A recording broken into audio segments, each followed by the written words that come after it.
ভরসার এক মাস পুষ্পার কারাবাস।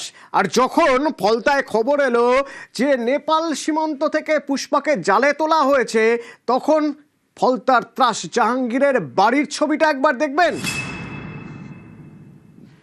একবার কি অবস্থা। এই দেখুন জাহাঙ্গীরের অফিস, ফলতার ত্রাস জাহাঙ্গীরের অফিস, যে অফিস থেকে হুকুম চলতো। লোকে দরজা জানলা ভেঙে চেয়ার টেবিল নিয়ে চলে যাচ্ছে, লাথি মেরে ভাঙা হচ্ছে দরজা।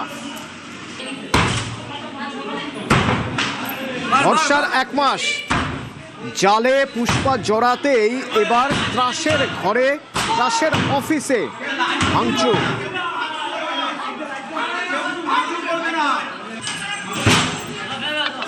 মানুষ ভোট দিতে পারতো না, কাকে ভোট দিয়েছে ঠিক ধরা পড়ে যেত, কারণ ইভিএমে আতঙ্ক লাগিয়ে রাখা হতো নির্দিষ্ট বোতামের পাশে। ওই আঙুলের গন্ধ শুকে বোঝা যেত তৃণমূলকে ভোট দিয়েছে কি দেয়নি। ঘর থেকে বেরোতেই পারতো না, বাড়ির সামনের দরজা বাইরে থেকে বন্ধ রাখা হতো।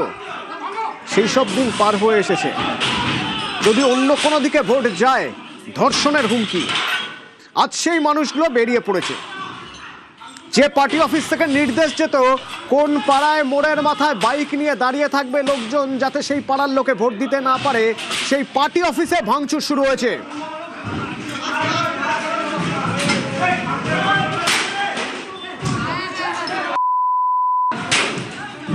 জাহাঙ্গীর খানের গ্রেপ্তারের খবর পাওয়ার পরই কিন্তু একেবারে এলাকায় জনরোষ।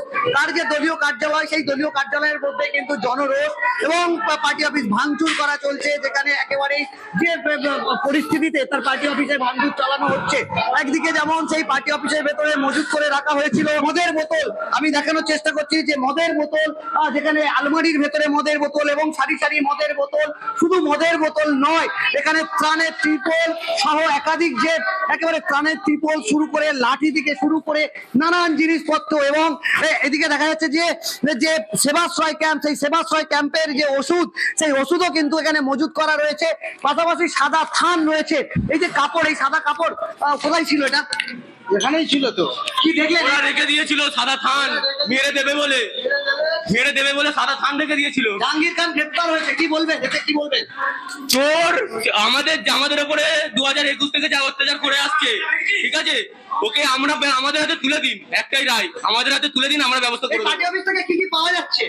সব বাচ্চাদের ড্রেস পাওয়া যাচ্ছে, সব গরিব মানুষদের সবকিছু যাবতীয় জিনিস সব আটকে রেখেছে। একেবারে এই পার্টি অফিস অর্থাৎ ফলতার পুষ্পা, যাকে যিনি নিজেকে পুষ্পা বলেছিলেন, সেই পুষ্পার দলীয় কার্যালয়ে একেবারে এই যে ত্রাণের মাল মজুত করা রয়েছে, সাদা থান মজুত করা রয়েছে, মদের বোতল মজুত রয়েছে, এবং সেই জনরোষের ফলে কিন্তু ভাঙচুর হচ্ছে।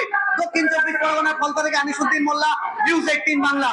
তৃণমূলের সোনার ছেলে ফলতার পুষ্পা, সেই পুষ্পা যখন গাড়ি নিয়ে যেত, দেখুন সেই গাড়ি, এই গাড়ি এবার জনতার হাতে।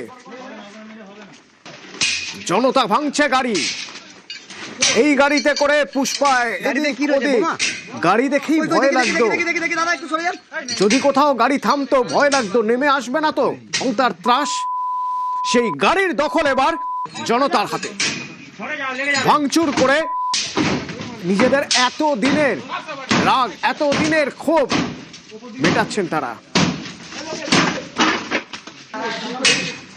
পার্টি অফিস, সরকারি অফিস নয়, পার্টি অফিস, সেখানে রাখা ছিল ত্রাণ। পার্টির অনুগত হলে মিলবে ত্রাণ, তা না হলে খোলা বাজারে বেচে দেওয়া হবে সরকারি ত্রাণ। ভাঙচুর করে সেই ত্রাণ পাওয়া গেল, দেখুন পার্টি অফিস থেকে।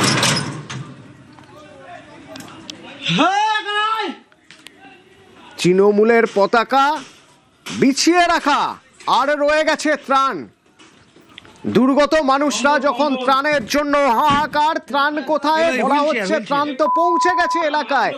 এলাকা মানে হলো পার্টি অফিস, সেখান থেকে আর বেরোতো না। এটা কমলা দেখি